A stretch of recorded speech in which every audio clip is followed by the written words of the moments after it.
Olá, como vai? Aqui é o Igor Carvalho. Nós vamos começar agora o módulo 4 do nosso treinamento de análise de risco para SPDA. Nós vimos até aqui várias informações, vários conceitos sobre análise de risco para SPDA. Falamos sobre descargas atmosféricas, falamos também sobre a análise de risco, os riscos envolvidos em uma edificação, os tipos de perda existentes em uma edificação. Falamos também sobre as componentes de risco e como determinar cada uma dessas componentes de risco. Vimos as inúmeras equações que são necessárias para se determinar o risco de uma edificação. Agora, nesse módulo 4, eu vou começar apresentando para você a planilha de cálculo de análise de risco. A planilha que nós vamos utilizar para determinar o risco de uma edificação, o risco existente em uma edificação. A planilha de análise de risco para SPDA ela é composta de 8 abas. A primeira aba é a folha de capa, essa que você está vendo agora, onde nós temos o título e algumas características da edificação. A segunda planilha é a características da estrutura, onde nós vamos carregar as informações relativas à estrutura. Depois, nós temos mais 5 abas, que são Zona 1, Zona 02, Zona 03, Zona 04, Zona 05. São as abas onde você vai carregar as informações de cada uma das zonas de risco. Essa planilha te dá a condição de fazer análise de risco para uma edificação e dividir essa edificação em até 5 zonas de risco diferentes. Cada zona de risco que você tiver na sua edificação, você vai carregar justamente nessas abas aqui. Na aba Zona 01, Zona 02, Zona 03, Zona 04 e Zona 05. Após estas 5 abas, nós temos a aba de Análise e Proteções. Na aba de Análise e Proteções, será onde nós vamos fazer a análise das componentes de risco, verificar quais as componentes de risco estão elevando o risco na edificação. Nessa aba, nós vamos estar fazendo essas análises e aplicando as medidas de proteção para cada zona de risco, para determinar qual a solução adequada para a sua edificação. Nesse vídeo, eu vou apresentar para você, primeiro, a folha de capa e a aba Características da estrutura. Num segundo vídeo, eu vou estar falando sobre as abas relacionadas às zonas de risco, as zonas 01, 2, 3, 4 e 5. E, num terceiro vídeo, eu vou estar falando para você sobre a aba Análise e Proteções. Eu dividi a apresentação da planilha em 3 vídeos diferentes para que a gente possa ver detalhadamente cada linha das planilhas e poder estudá-las para ver onde cada informação será inserida e o resultado de cada informação. Para começar, vamos falar sobre a folha de capa. Eu inseri uma folha de capa na planilha de cálculo de análise de risco porque você pode utilizar a própria planilha como relatório de análise de risco e entregar para o seu cliente. Por isso, eu inseri essa folha de capa, para que você possa fazer os cálculos e também entregar como um relatório de análise de risco. Nós vamos ver que existem outras possibilidades de relatório de análise de risco. Nos próximos vídeos, eu vou te mostrar até 3 possibilidades de você entregar os resultados ao seu cliente. Essa é uma delas, imprimir a própria planilha de análise de risco, de cálculo de análise de risco, e entregar como relatório. Nessa capa, nós temos alguns campos que podem ser editados. O primeiro deles é a logomarca. Essa logomarca você pode retirar a logomarca da Eletrifix e colocar a logomarca da sua empresa, ou escrever o nome da sua empresa nesse campo aqui. Outros campos editáveis são o número da empresa, o número do documento da empresa, o número do cliente, a OS, se tiver uma OS, a data, a revisão e a folha. Também você pode preencher o nome do cliente, o nome da empresa para a qual você está prestando serviço e o nome do projeto.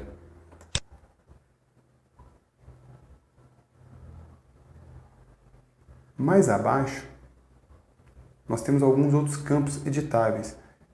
Um deles é o campo de revisão, onde você pode preencher as revisões do seu relatório de análise de risco. O propósito, você pode selecionar a qual propósito é a análise de risco, se é para conhecimento, para informação, para aprovação, para comentários, para fabricação, para construção, para cotação, para compra ou para cancelamento. Um desses propósitos aqui podem ser selecionados. O outro campo é elaborado. Nesse campo você vai preencher o nome do profissional que elaborou a análise de risco. Nesse campo verificado o nome do profissional que verificou essa análise de risco e no campo aprovado o nome do profissional que aprovou a análise de risco. A data, nesse campo você vai inserir a data que foi realizada a análise de risco e situação do documento. Você pode selecionar uma entre essas situações do documento, estudo preliminar, remissão inicial, revisão geral. Uma dessas situações aqui você pode estar selecionando para o seu documento. Aqui embaixo também temos um outro campo editável, onde eu tenho uma nota que diz: as informações contidas neste documento são propriedades se insere o nome da sua empresa aqui, e são fornecidas ao cliente sob a condição de não serem utilizadas para outras finalidades, senão aquelas estabelecidas contratualmente. Então você tem esse campo aqui, você pode manter essa nota ou preencher uma outra nota qualquer que você queira, que você acha importante preencher. Logo abaixo nós temos outro campo, onde você vai preencher dados do cliente, com o nome do seu cliente, o departamento desse profissional, que está recebendo a sua análise de risco, a data e ele vai dar um visto aqui também. Ele vai poder estar selecionando o seu documento como aprovado, sem comentários, aprovado com comentários ou não aprovado. E mais abaixo, no final da folha de capa, nós temos o arquivo, o número do arquivo. Esse é o número no qual você vai salvar o arquivo, com qual número você vai estar salvando o seu arquivo. Então, essa é a folha de capa da planilha de análise de risco para SPDA, que você pode estar preenchendo e entregando a sua planilha de análise de risco como relatório de análise de risco. A segunda aba que nós vamos ver agora é a de características da estrutura, a aba onde você vai estar preenchendo as características da estrutura, as características que você vai ter levantado em campo para a estrutura a ser analisada.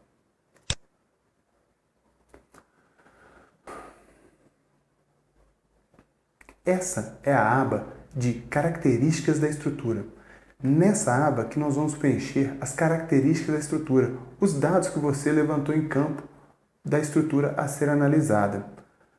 Os campos número da empresa, cliente, OS, data, nome do cliente aqui e o projeto, você não precisa preencher. Você já vai ter preenchido essas informações na folha de capa e automaticamente essas informações serão preenchidas aqui. Da mesma forma que na folha de capa, você pode também retirar a logomarca da Eletrifiques e substituir pela logomarca da sua empresa. Em todas as abas, você pode estar fazendo isso, substituindo a logomarca da Eletrifiques pela logomarca da sua empresa. Isso não é um problema não. Dentre as características da estrutura e meio ambiente, a primeira característica a ser preenchida é a de densidade de descargas atmosféricas para a Terra. É a densidade de descarga atmosférica que existe para a Terra na região onde a sua edificação vai estar instalada. Aqui nós temos um botão que te leva direto para o site do INPE, mais precisamente para a página do ELAT, do Grupo de Eletricidade Atmosférica do INPE, e lá você pode pesquisar qual a densidade de descarga atmosférica na região onde a sua edificação está instalada. Vamos clicar aqui só para você poder ver como que funciona.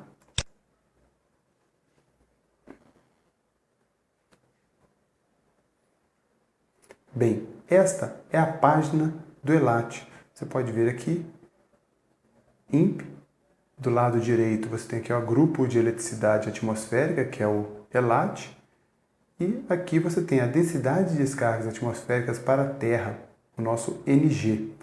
São dados publicados na ABNT NBR 5419-2 de 2015. Você tem as fotos das regiões lá. né, no caderno 2 da norma 5419, aqui proteção contra descargas atmosféricas, a parte 2, né, que é o gerenciamento de risco. Então, com esse mapa, você consegue verificar qualquer região e ver a densidade de descarga atmosférica justamente onde a sua edificação está instalada. Uma dica aqui é, quando você for identificar a densidade de descarga atmosférica onde a sua edificação está instalada, eu aconselho que você preencha nesse campo o endereço da sua edificação e procure no mapa. Clique aqui em mostrar no mapa. Dessa forma, será mais precisa a informação que você retirar do mapa. Mas você também pode navegar pelo mapa, dando um zoom aqui assim, dessa forma. Vamos pegar aqui um exemplo, só para que você possa verificar.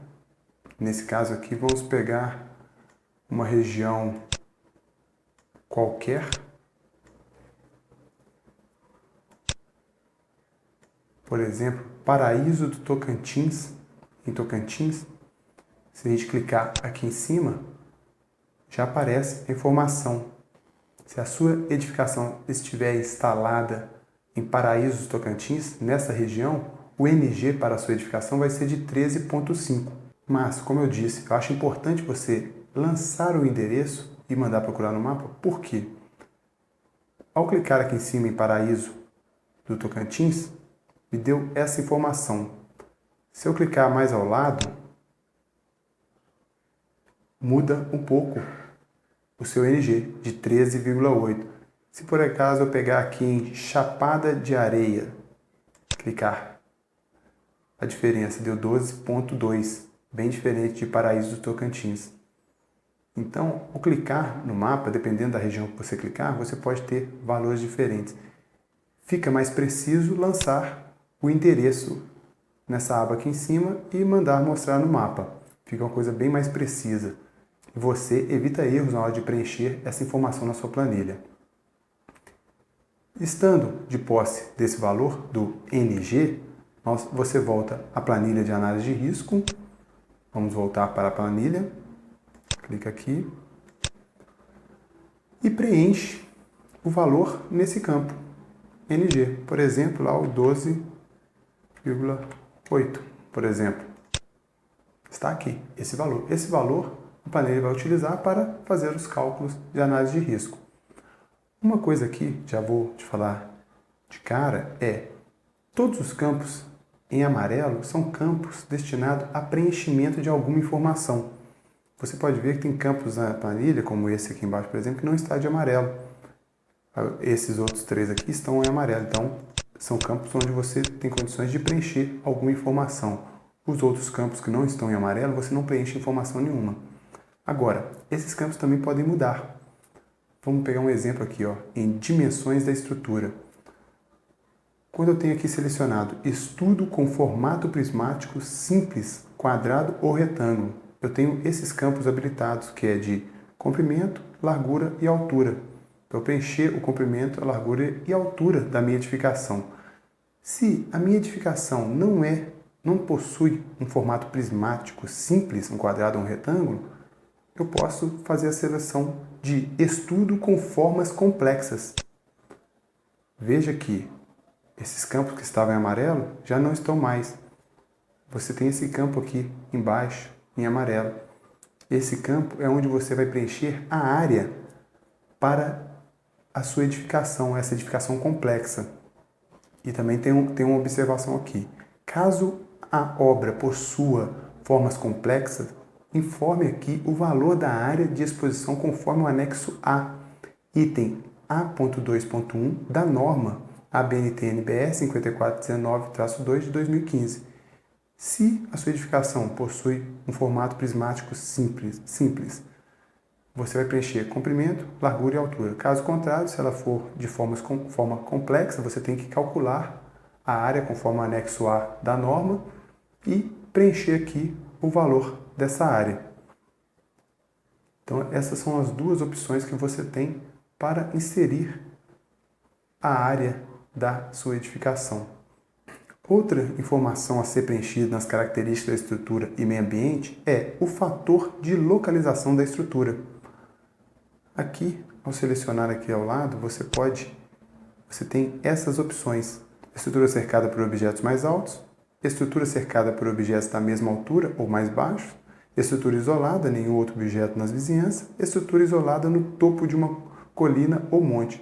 Você pode estar selecionando. Ao selecionar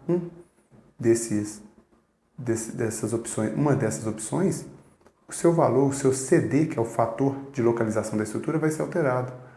Vamos dar um exemplo aqui. Anteriormente, a gente tinha estrutura cercada por objetos mais altos. O CD estava igual a 0,25. Selecionando outra opção, o CD já mudou para 0,5. Uma terceira opção aqui, estrutura isolada, nenhum outro objeto nas vizinhanças, CD ficou igual a 1. Quando eu tenho uma estrutura isolada no topo de uma colina ou monte, nosso fator de localização da estrutura, o CD, vai para 2. Ao lado aqui, nessa última coluna, você vê aqui tab.a.1, que é o que quer dizer? Essa é uma referência da norma da 5419.2, a tabela A.1. A tabela A.1 é onde você tem os valores do fator de localização da estrutura. Se você for na norma e consultar a tabela A.1, você vai ver que esses valores estão lá definidos para cada uma dessas opções aqui. Todas elas foram retiradas da norma. Ok? Outra opção que é característica da estrutura é se existe ou não SPDA instalado. Você vai poder selecionar aqui também qual o tipo de SPDA instalado e conforme o tipo de SPDA instalado, você vai ter um PB para o tipo de SPDA instalado. Se eu não tenho estrutura não protegida por SPDA, o meu PB é igual a 1. Se eu tenho um SPDA de nível 4, meu PB vai para 0,2 e assim por diante. Nível 3, meu PB vai para 0,1 e para cada uma dessas opções aqui, eu vou ter um valor de PB. E esse valor também será utilizado para o cálculo de análise de risco da edificação.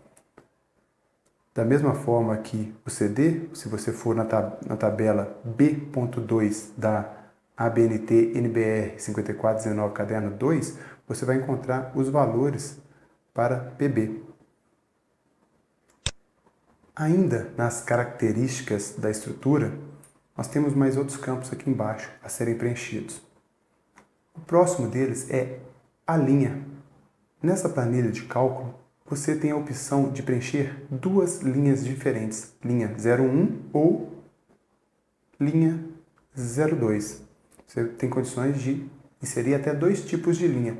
Normalmente, temos nas edificações duas linhas, uma linha de energia e outra linha de sinal. Acaba que a linha 01, normalmente nos cálculos, ao se fazer os cálculos, a linha 01 torna-se a linha de energia e a linha 02 a linha de sinal. Mas é provável também você ter duas linhas de energia diferentes, com roteamentos diferentes. Aí você pode utilizar a linha 01 como a linha de energia 1 e a linha 02 como a linha de energia 2.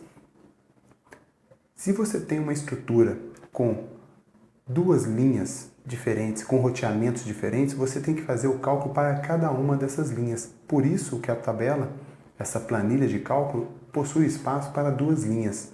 Você colocar as informações relativas a essas duas linhas. Se você tem duas linhas diferentes, mas elas possuem o mesmo roteamento, você pode pegar a linha que tem as condições mais desfavoráveis para a sua análise de risco. Você utiliza somente os dados daquela linha que tem as condições mais desfavoráveis para a análise de risco e considera como uma linha só.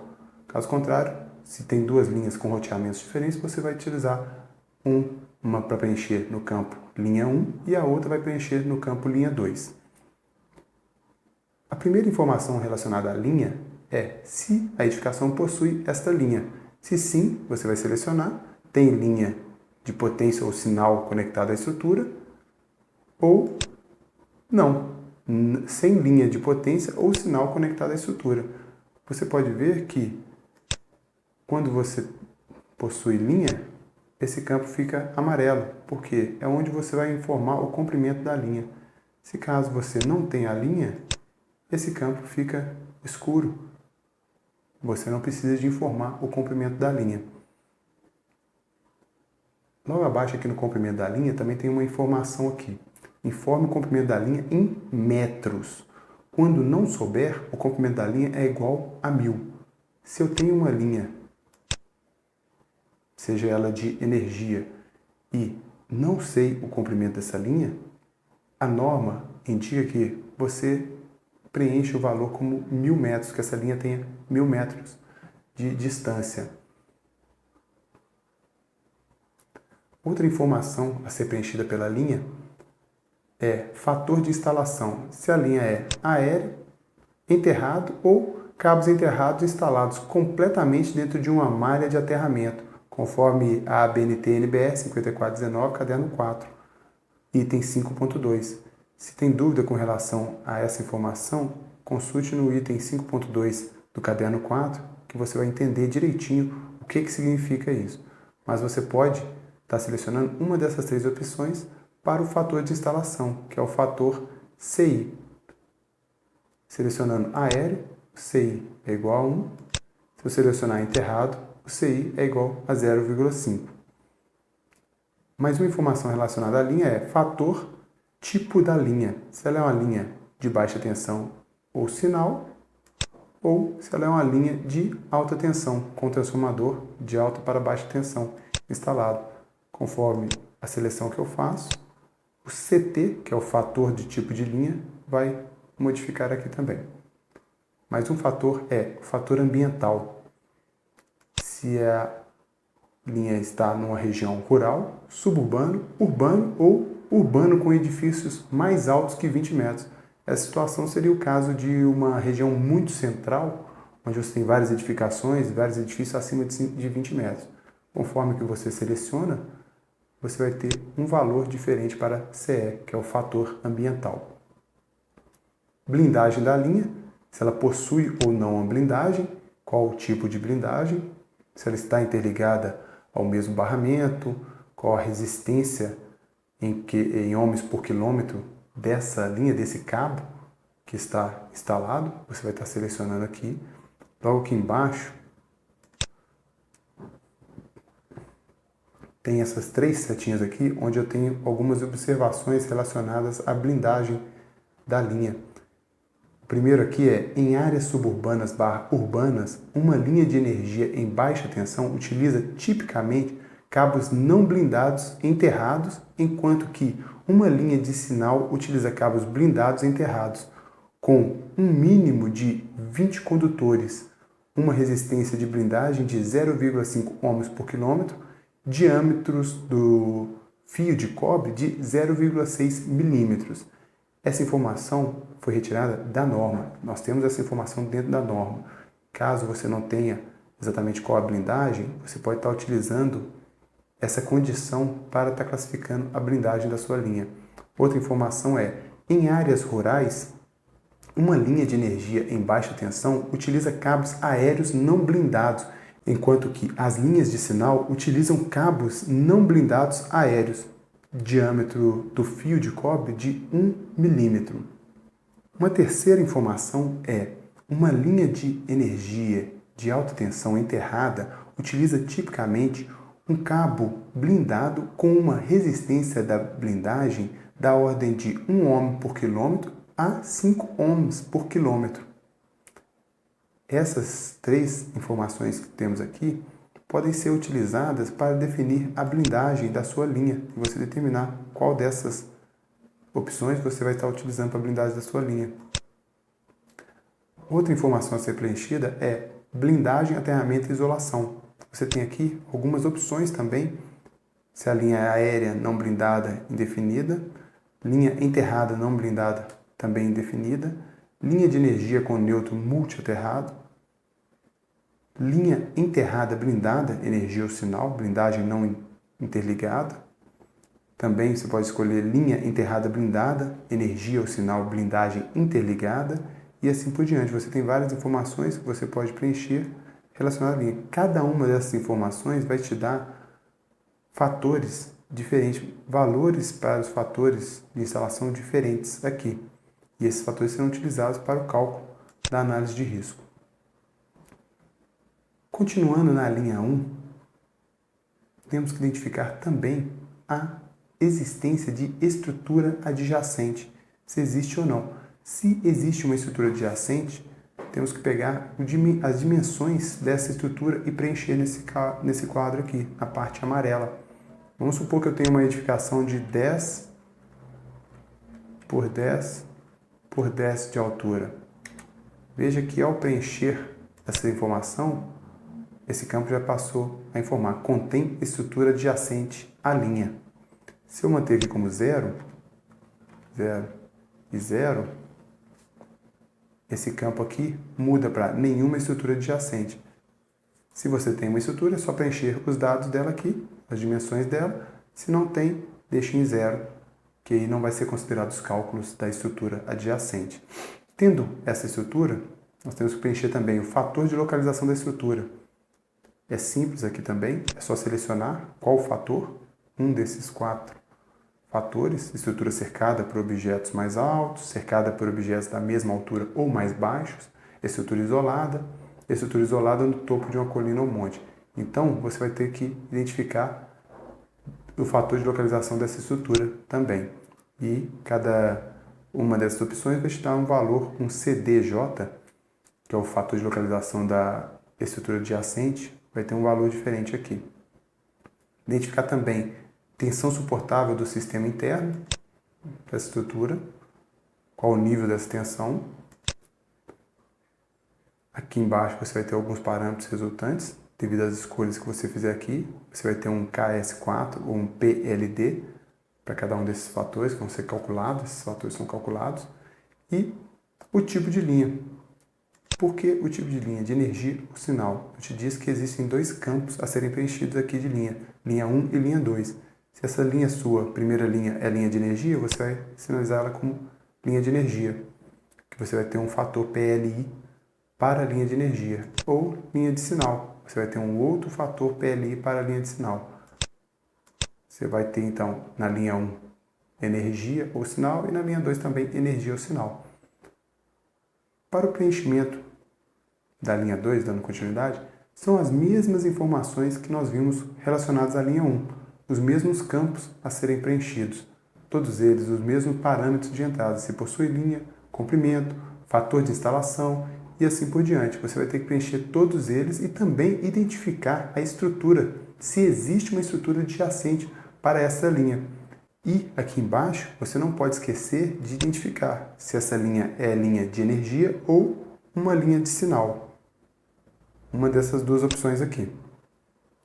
Então, nesse vídeo, eu vou apresentar somente essas 2 partes, que é folha de capa e a aba Características da estrutura. Nessa aba Características da estrutura, você vai carregar todas as informações que você levantou em campo sobre a sua estrutura. No próximo vídeo, nós vamos ver sobre as abas Zonas de Risco, a zona 01, 02, 03, 04 e 05. Você vai ver que todas essas abas possuem as mesmas informações, mas elas vão ter pesos diferentes na hora de fazer a análise de risco. E como essas informações vão implicar na análise de risco, nós vamos ver depois, quando eu estiver apresentando a aba de análise e proteções. Essas são as informações que eu queria passar para você nesse vídeo sobre a nossa planilha de análise de risco, de cálculo de análise de risco. No próximo vídeo, a gente vai falar então sobre as zonas de risco, o preenchimento dos dados das zonas de risco da edificação. Te vejo no próximo vídeo.